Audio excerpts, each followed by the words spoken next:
Assalamualaikum warahmatullahi wabarakatuh. Perkenalkan, nama saya Ahmad Roni. Saya dari Sumeneb, tempatnya di Kecamatan Pesongsongan, Desa Montona. Saya di sini akan menjelaskan sistem simulator sistem injeksi pengisian dan pengapian Honda Beat PGM-FI. PGM-FI itu Programmer Full Injection. Pertama-tama saya akan menjelaskan aki dan fungsinya. Fungsi aki ini adalah atau disebut dengan baterai ya, adalah sebagai penyalur arus listrik pertama. Nah, dari aki ini kemudian dialirkan pada fuse atau sekring. Sekring ini berfungsi untuk memutus arus apabila sewaktu-waktu terjadi konsleting. Nah, tempatnya di sini. Nah, dari aki masuk pada fuse atau sekring. Nah, kemudian dari sekring ini juga masuk pada relay. Relay itu fungsinya untuk mengendalikan dan mengatur arus listrik. Dan kemudian di sini juga ada fuse atau sekring cadangan. Sekring cadangan ini sama halnya fungsinya dengan sekring biasanya ya.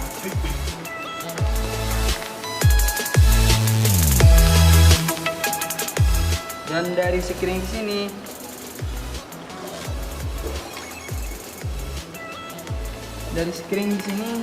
langsung masuk pada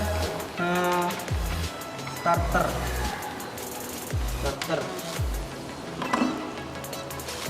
Dan starter itu berfungsi atau bahasanya itu dikenal dengan starter switch, yang berfungsi untuk memutus dan menghubungkan arus listrik pada motor starter atau dikenal dengan dinamo starter.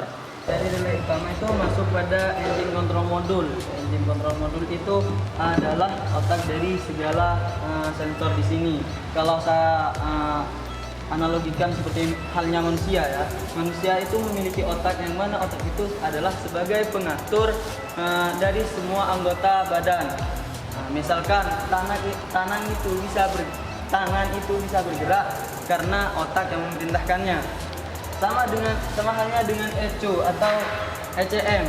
ECM di sini memerintah melalui sinyal arus listrik, yang mana dengan sinyal tersebut sensor-sensor tersebut bisa berfungsi.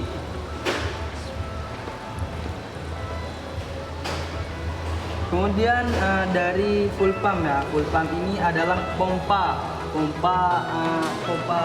bahan bakar yang berfungsi untuk memompa bahan bakar agar sampai pada injektor.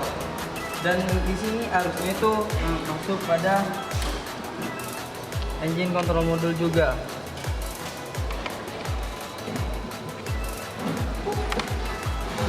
Engine control module. Kemudian dari relay utama di sini masuk pada regulator rectifier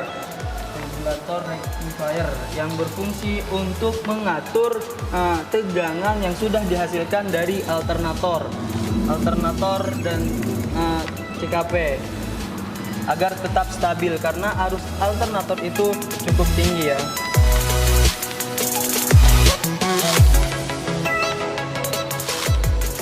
Kemudian di sini itu ada kabel pengapian. Dari alternator di sini ada kabel pengapian yang warnanya white atau yellow. Kalau dalam bahasa Indonesianya itu putih strip kuning. Putih strip kuning itu masuk pada ECM, engine control module. Kemudian dari alternator juga ada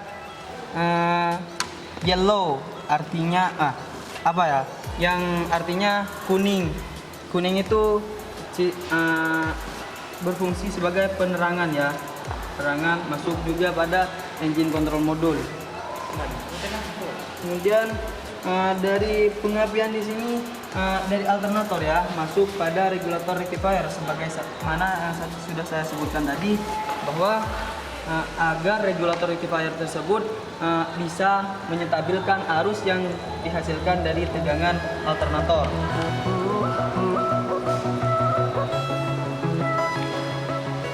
Kemudian dari dari regulator rectifier itu masuk pada kunci kontak agar bisa diputus dan dihubungkan kembali.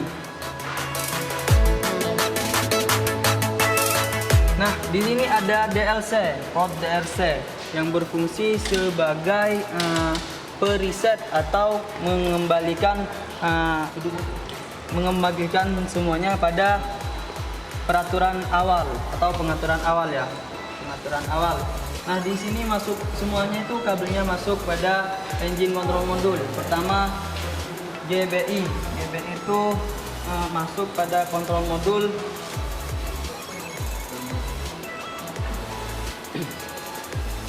Dan juga ada di sini juga ada komputer.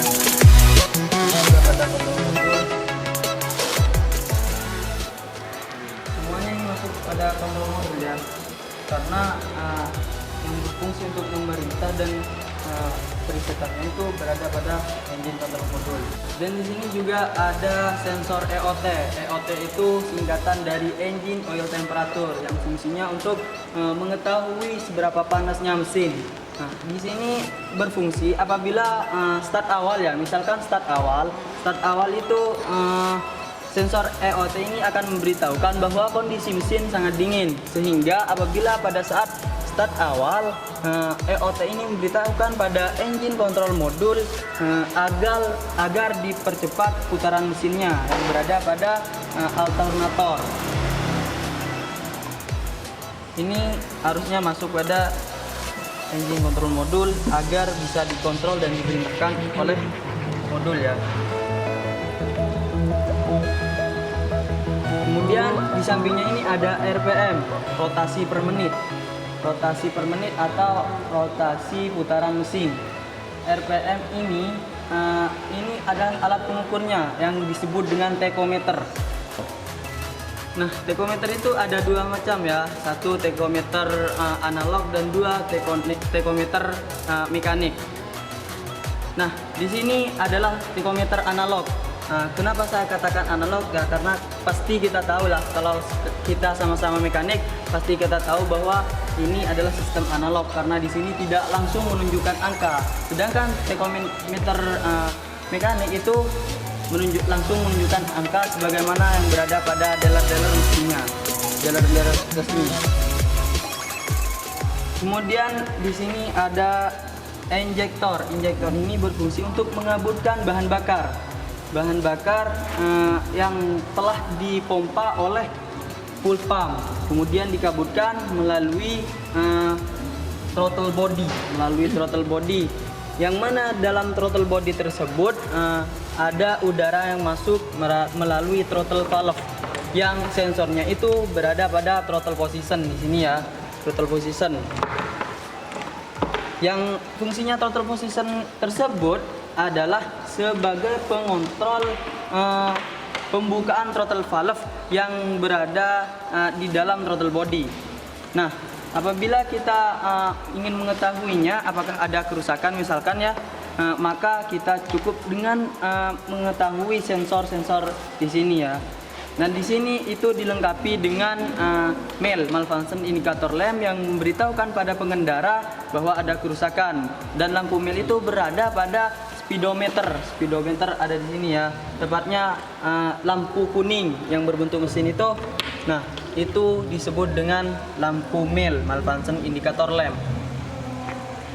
Dan di sini ada beberapa kedipan, misalkan EOT. EOT itu berada ada 7 kedipan, sedangkan kedipan malfunction indicator lamp itu ada 2, ada 1 kedipan panjang dan 2 kedipan pendek. Kedipan pendek itu dihitung 1, sedangkan kedipan panjang dihitung 10. Nanti saya contohkan apabila sudah diaplikasikan ya.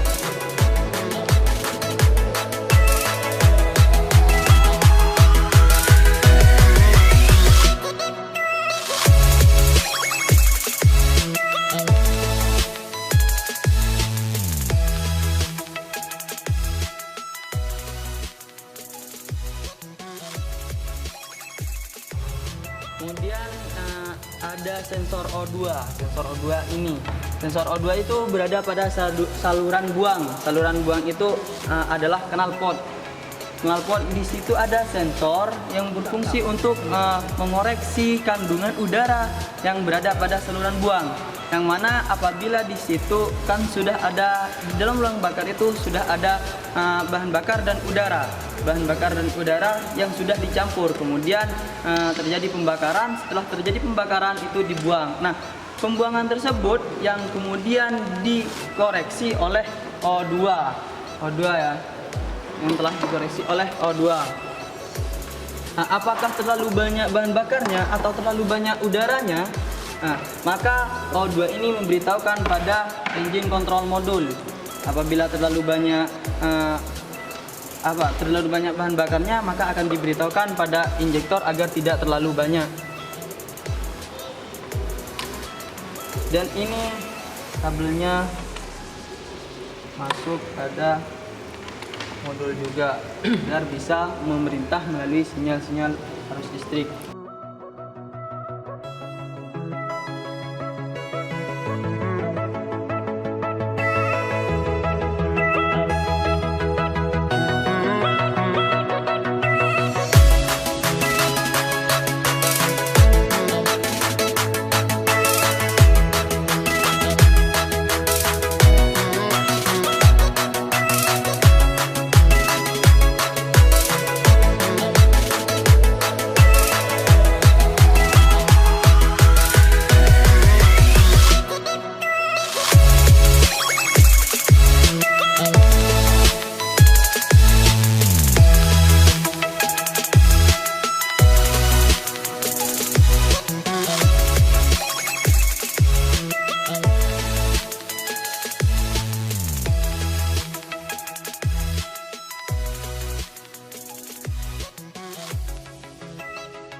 Baik, karena kabel-kabelnya sudah kami sambungkan ya, dan juga sudah diterangkan tadi sebagiannya saja, maka kita coba aplikasikan apakah bisa hidup atau tidak.